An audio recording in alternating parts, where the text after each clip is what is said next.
So let me formally call the meeting to order. I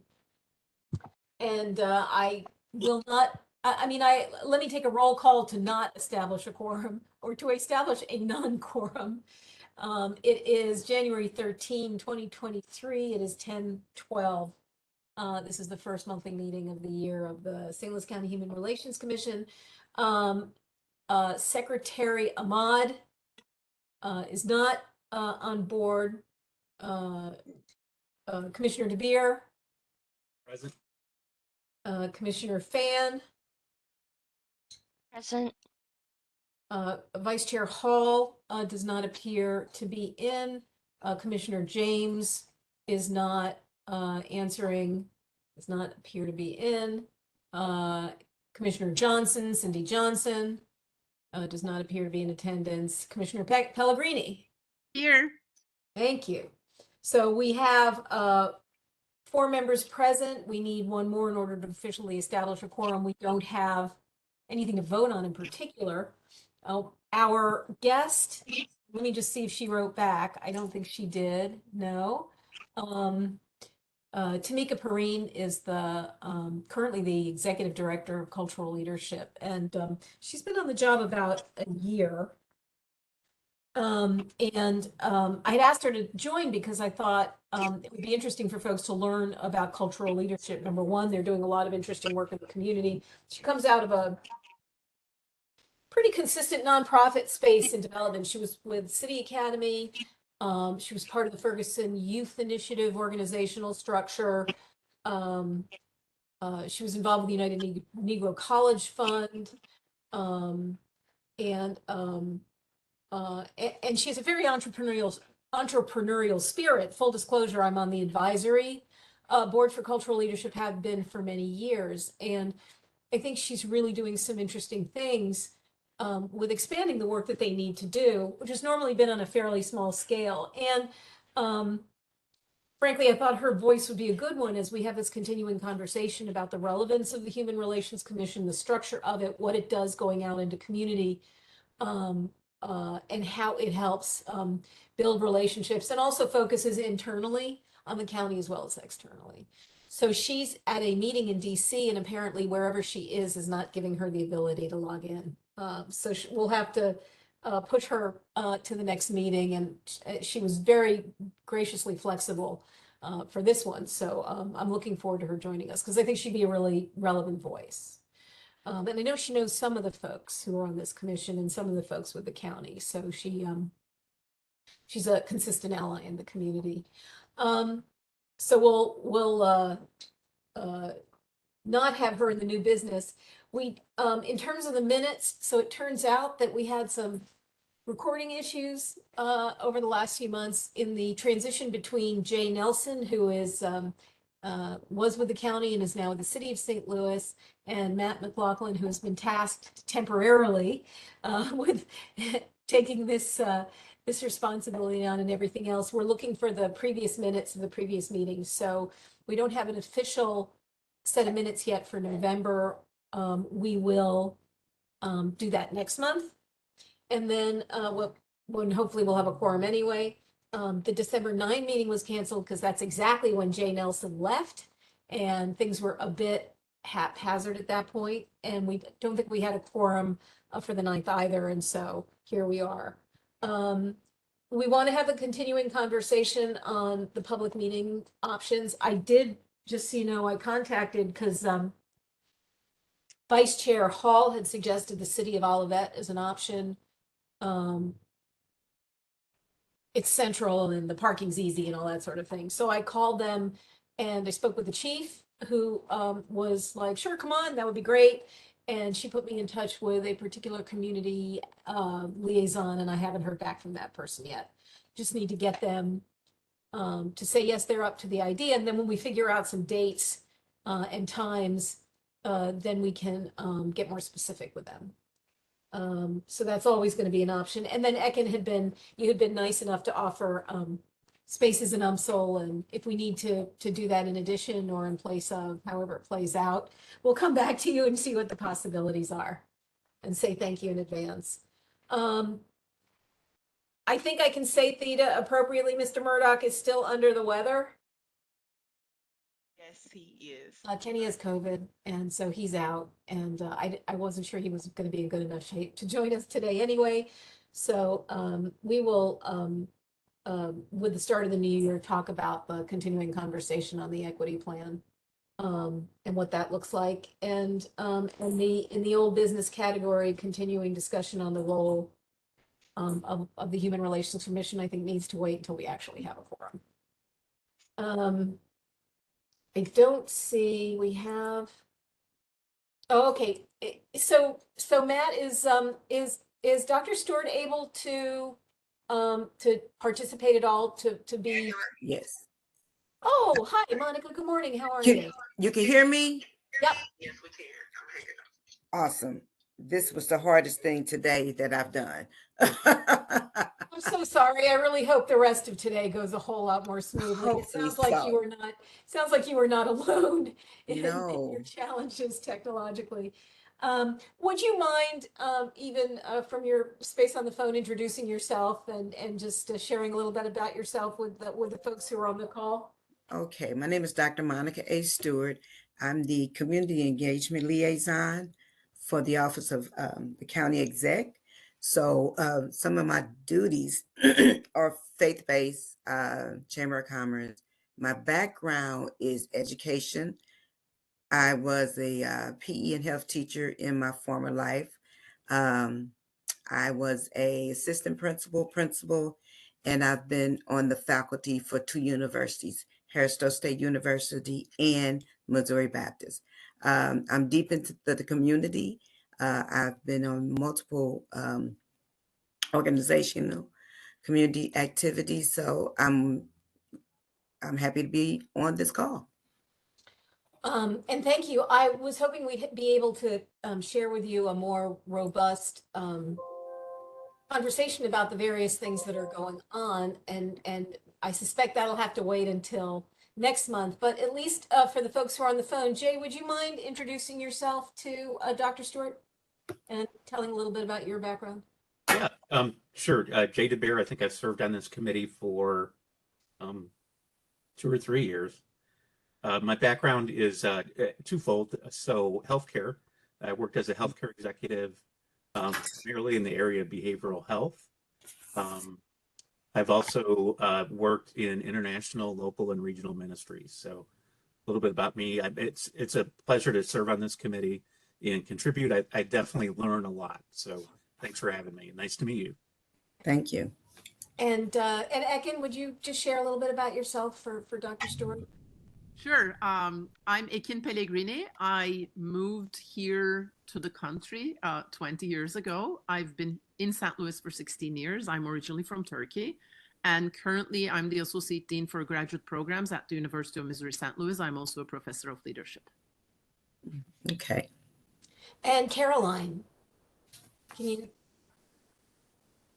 Caroline Fan. I've been on this commission for almost, this would be the third year now. It was actually one of the last things I did pre-lockdown is get sworn in. So I'm a consultant. I also am founder and president of the Missouri Asian American Youth Foundation, and I've got 20 years of experience as a community, union, and political organizer. I also do a little bit of startups.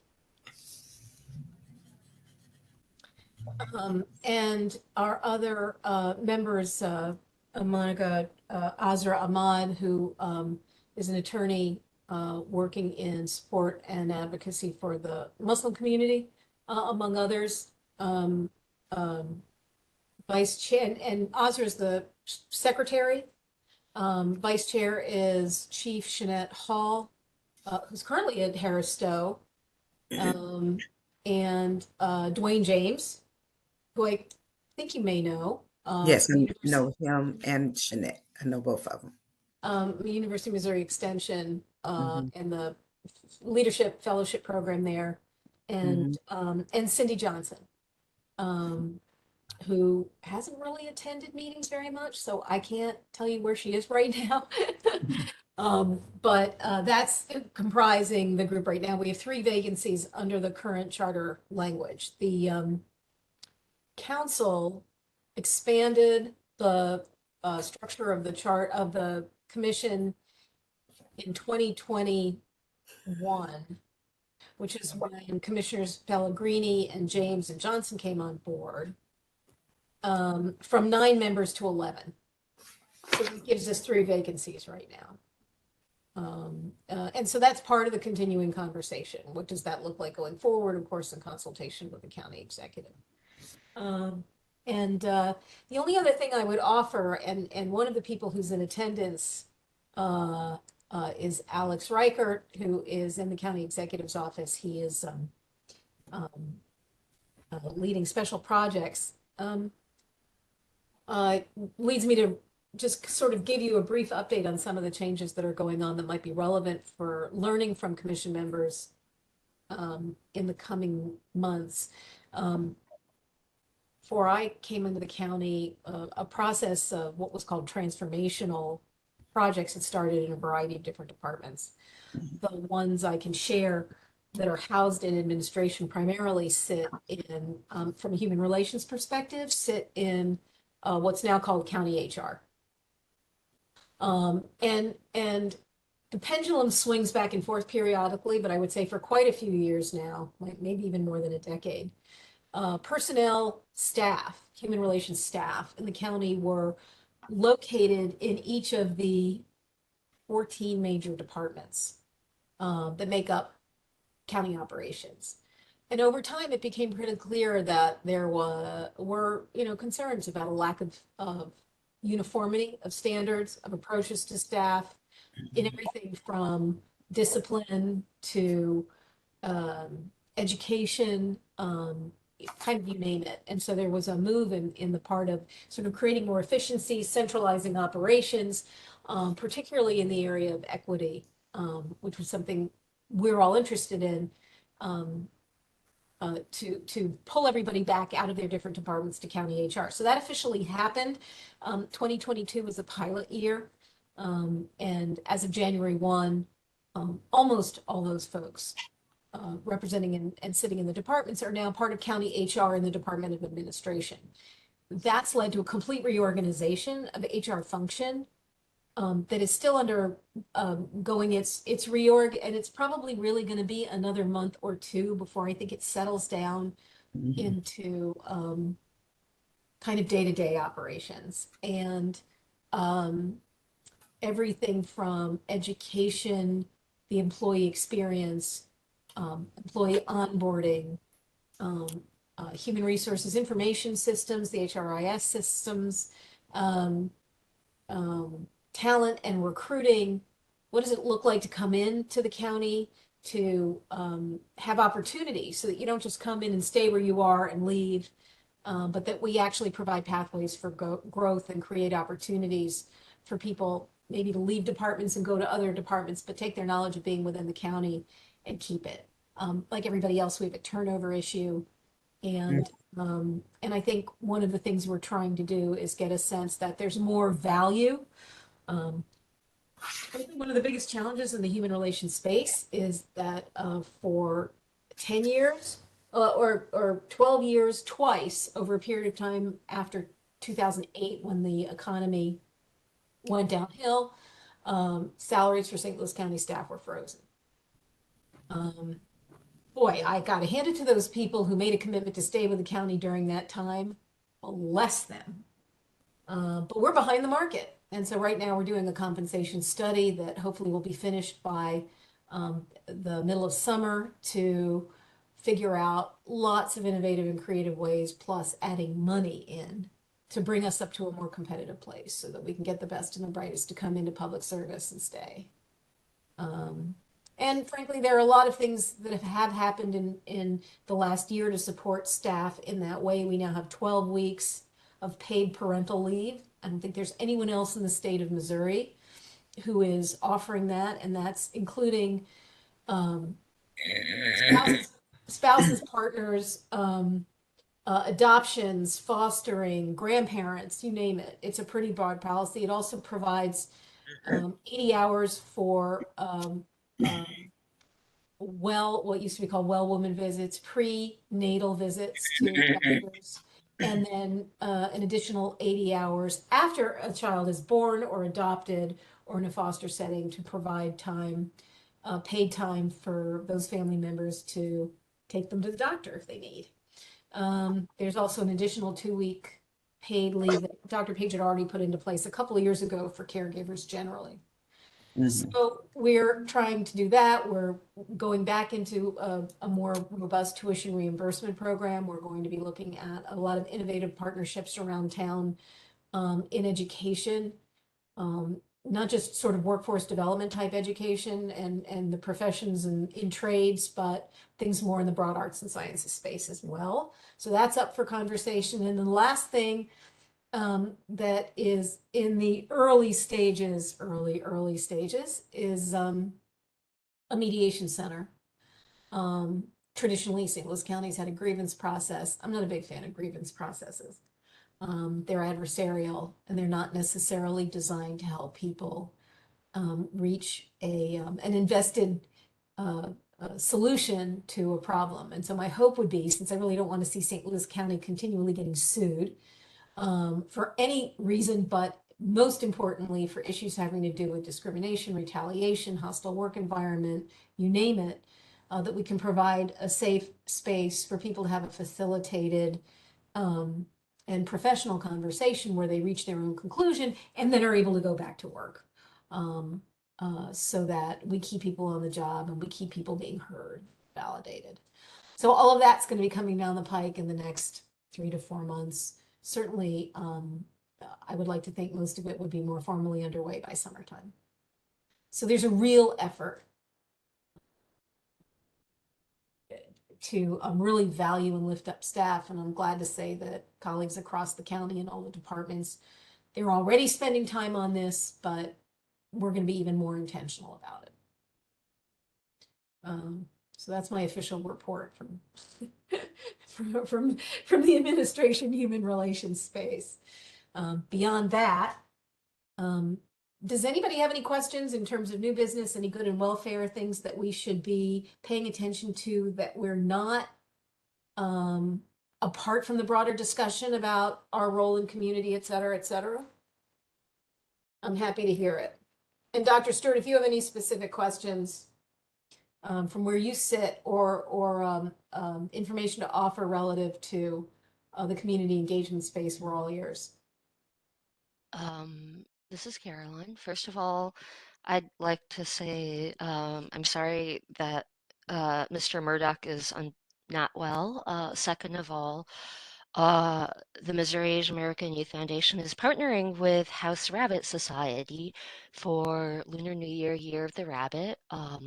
So that will be at High Point Cinema on January 29th, I think between 3 and 5. So if you want to, have a fun day of learning about rabbits, yeah, we decided to do that for Lunar New Year. Is there a link, Caroline, that you can send to the event space that we can put out for folks? Yes, yes. That sounds like a heck of a lot of fun. If you would, since I'm really not familiar, would you share, in terms of the Year of the Rabbit, is there something unique to the observance of the Year of the Rabbit that we should know about? I think the rabbit is the third or fourth animal in the Chinese zodiac cycle, but more broadly, Lunar New Year is a very special time of year for folks from primarily East Asian communities. So in China, for example, they take the whole 2 weeks to a month off. Actually, New York City schools now recognizes Lunar New Year as a public holiday. Um, that, of course, I feel like that will be a long time coming in Missouri, but it's just a time of the year to refresh, to be with family. Yeah. Is there a religious component to it or not necessarily? No, not necessarily. It's like, you're not supposed to get a haircut in that time. There's like superstitions. You know, uh, yeah, it's just a lovely festival time. And I wish that St. Louis had more of that, but yeah, Who there's are the organizations in town besides yours that if folks wanted to go looking for more information or events that, is there like a centralized community events calendar for the Lunar New Year? no, there isn't. I think the History Museum is going to do something in conjunction with the Modern Chinese Language School, so they'll probably have like the Okay. the drag well, the lion dance. Traditionally you have like a parade and you have the lion dance, and then, the lion goes around to various businesses and kind of inaugurates the new year with good fortune. Um, that's what we did in, New York Chinatown. It's like this giant festival with so much confetti. I feel bad for streets and sanitation, but um, yeah, it's just a time to celebrate and be whole, and uh, it's based upon the lunar calendar. So, uh, I don't really remember what year it is in Chinese, but fun fact, the Vietnamese American community does not have a year of the rabbit. Instead, they have a year of the cat. Okay. Is there a reason why?